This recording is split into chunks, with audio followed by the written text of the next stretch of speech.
వర్తమానము వినుమా ప్రియ నేస్తమా, విని నీవు ప్రభుని విశ్వసించుమా. వినుమా ప్రియ నేస్తమా, విని నీవు ప్రభుని విశ్వసించుమా. Praise the lord. దేవునికి స్తోత్రం.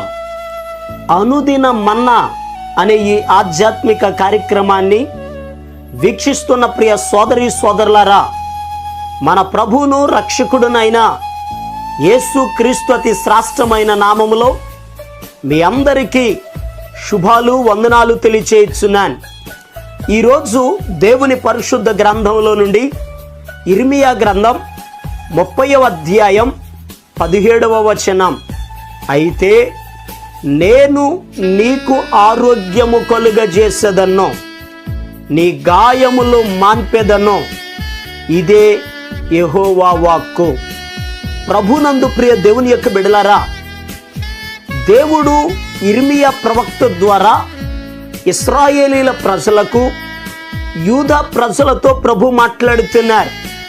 నేను మీకు ఆరోగ్యము కలుగజేసేదను. నిజమే, ఈ భూలోకంలో ఎవరికి కూడా ఆరోగ్యము లేనటువంటి పరిస్థితి. ప్రతి వ్యక్తి బలహీనుడే. ఈరోజు మనం చూస్తూ ఉన్నాం లోకంలో తెల్లవారు లెగిసిన దగ్గర నుంచి ప్రతి వ్యక్తి కూడా మరి మందులేసుకునే తన జీవిత విధానాన్ని ప్రారంభిస్తున్నాడు. మరలా రాత్రికి పడుకునేటప్పుడు కూడా మందులతోనే తన జీవిత విధానాన్ని ముగిస్తూ ఉన్నాడు ఒకరోజు.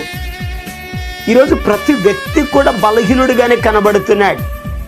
దేవుడు యెషయా ప్రవక్త ద్వారా కూడా ఇదే మాటలు తెలియపరిచాడు.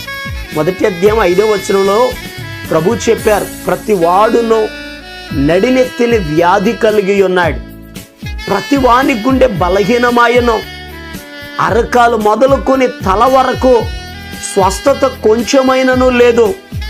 ఎక్కడ చూచినను గాయములు, దెబ్బలు, పచ్చిపుండ్లు, అవి పిండబడలేదు, కట్టబడలేదు, తైలముతో మెత్తను చేయబడలేదు అని వాక్యంలో రాయబడి ఉంది. ప్రతి వ్యక్తి బలహీనుడిగానే కనబడుతున్నాడు. శరీరములో ప్రతి వ్యక్తి కూడా ఏదో ఒక బలహీనత చేత కొట్టబడుతూనే ఉన్నాడు. అయితే ప్రియ దేవుని బిడ్డలారా, మరి ఆరోగ్యం ఎలా వస్తుంది? ఒక వ్యక్తి ఆరోగ్యాన్ని ఎలా పొందుకుంటాడు? దేవుని వాక్యంలో రాయబడి ఉంది, నేను నీకు ఆరోగ్యాన్ని కలుగ చేస్తానని ప్రభు చెప్తున్నారు. మనం ఆరాధన చేసే దేవుడు ఆరోగ్యం ఇచ్చే దేవుడు. పితరుల దినములలో ఇశ్రాయేలీలకు ప్రభు వాగ్దానం ఇచ్చారు, ఐగుప్తీయులకు కలుగ చేసిన రోగములలో ఏదియో నేను మీకు రానియనో, నిన్ను స్వస్థపరచు యెహోవానో నేనే అని ప్రభు సెలవిచ్చారు. ప్రియ దేవుని బిడ్డలారా, మనం ఆరాధన చేసే దేవుడు స్వస్థపరిచే దేవుడు, ఆరోగ్యం ఇచ్చే దేవుడు, బలపరిచే దేవుడు. అయితే దేవుడు మరి మనకు ఆరోగ్యాన్ని కలుగు చేయాలి అని అంటే, ఈ మాటలు వింటున్న ప్రియ దేవుని బిడ్డలారా, దేవుడు మీకు కూడా ఆరోగ్యాన్ని కలుగు చేయాలి అని అంటే మీరేం చేయాలో పరిశుద్ధ గ్రంథంలో నుండి నేర్చుకుందాం. దేవుని పరిశుద్ధ గ్రంథంలో నుండి సామెతల గ్రంథం 3వ అధ్యాయం 7వ వచనం 8వ వచనాన్ని మనం చదివితే అక్కడ ఈ రీతిగా రాయబడి ఉంది, నేను జ్ఞానిని కదా అని నీవు అనుకొనవద్దు, యెహోవా యందు భయభక్తులు కలిగి చెడుతనమును విడిచిపెట్టుము, అప్పుడు నీ దేహమునకు ఆరోగ్యమును నీ ఎముకలకు సత్తువయు కలుగును. ప్రియ దేవుని బిడ్డలారా, ఇక్కడ రాయబడి ఉంది, అప్పుడు నీ దేహమునకు ఆరోగ్యము కలుగును. ఎప్పుడు? నీవు చెడుతనమును విడిచిపెట్టి దేవుని యందు భయభక్తులు కలిగి ఉన్నప్పుడు దేవుడు మీకు ఆరోగ్యమును కలుగజేస్తాడు. ఈ ఉదయకాల సమయంలో బలహీనులుగా ఉండి ఈ మాటలు వింటున్న ప్రియ దేవుని బిడ్డలారా, ప్రభు మిమ్ములను బాగు చేయాలంటే, ఆయన మిమ్ములను స్వస్థపరచాలి అని అంటే వాక్యంలో రాయబడి ఉంది, చెడుతనమును విడిచిపెట్టాలి, దేవుని యందు భయభక్తులు కలిగి ఉండాలి. ఎందుకనగా ప్రవక్త అయిన మలాకీ గ్రంథం 4వ అధ్యాయం 2వ వచనంలో కూడా ఇదే మాట రాయబడి ఉంటది.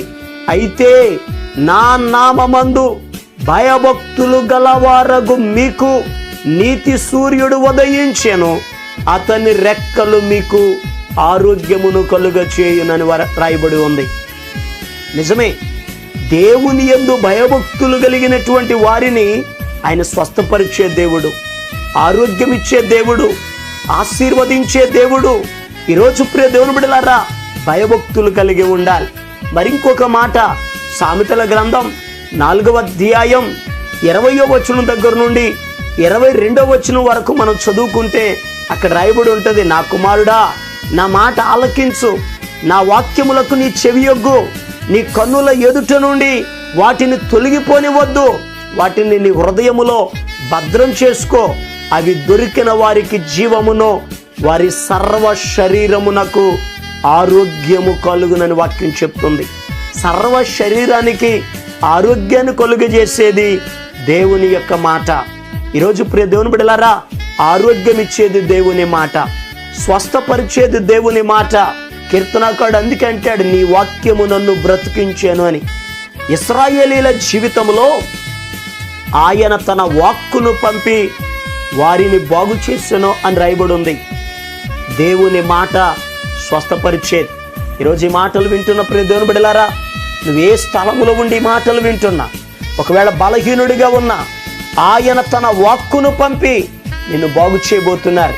అలా మీరు స్వస్థత పొందినట్లుగా మీ కొరకు నేను ప్రార్థన చేస్తాను. తల వంచండి, కళ్ళు మూసుకునండి, ప్రార్థనలు ఏకీభవించండి. మహాపరిశుద్ధుడును ప్రేమ కలిగిన మా యేసయ్య నీకు వందనాలు. ఎవరైతే బలహీనులుగా ఉన్నారో, అనారోగ్యముతో ఉన్నారో, నాజరేయుడైన యేసు క్రీస్తు అతి శ్రేష్టమైన నామములో తండ్రి బిడ్డలకు స్వస్థత కలుగునుగాక. ఆరోగ్యమును మీరు దయచేయండి, ప్రతి బలహీనతల నుంచి విడిపించండి, నెమ్మది, శాంతి, సమాధానమును దయచేయండి. యేసు నామములో విడుదల కలుగునుగాక అని ప్రకటిస్తున్నాను. ఆరోగ్యవంతులుగా తీర్చిదిద్దండి అయ్యా.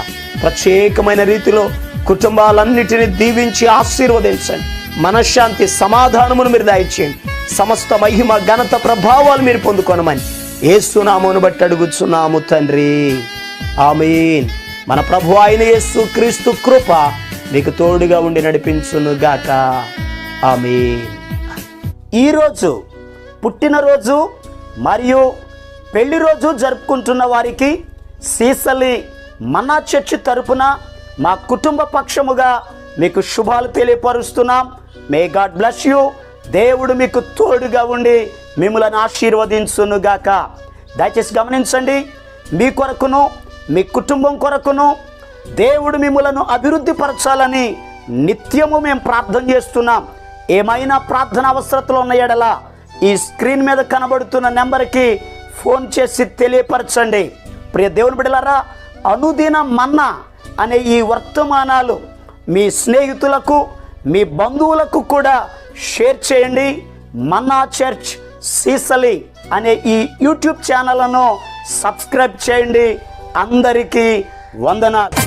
సారెపైనున్న పాత్రగణను చేజారిపోనివ్వక, శోధనలెన్నో ఎదిరించినను నన్ను సోలిపోనివ్వక, ఉన్నావులే ప్రతి క్షణమునా, కలిసున్నావులే ప్రతి అడుగునా, ఉన్నావులే ప్రతి క్షణమునా, కలిసున్నావులే ప్రతి అడుగునా. నీవేగా యేసయ్యా